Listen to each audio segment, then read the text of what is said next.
خلاص ما تشتغليش، اقعدي هنا عجني واخبزي واطبخي. اقعدي في البيت.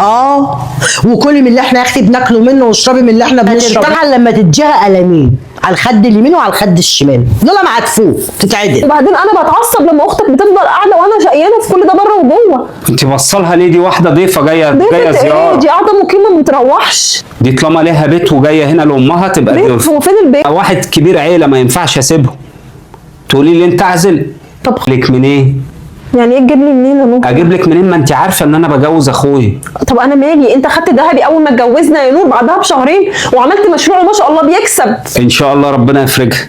طب انا هصرف منين برضو لما انا اعزل؟ هصرف منين قول لي؟ امال انا سايبك بتشتغلي ليه؟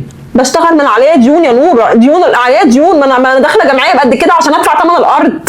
طب وانا قلت لك جيبي ارض؟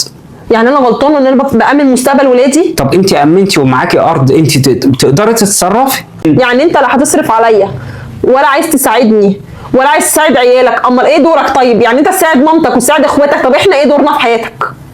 انا سايبك تشتغلي عشان تصرفي، انا مش سايبك تشتغلي وخلاص. طب ما انا ممكن اقعدك واقول لك مفيش شغل. انت من الاخر كده ولا ليكي مكان تروحي فيه ولا ليكي حد ينصفك. خليكي قاعده وعيشي وكلي واشربي زي ما انت قاعده. يا فيا خلاص خلاص خلاص، عيشه تاثر العمر، حسبي الله ونعم الوكيل. دبلتوني منكم لله.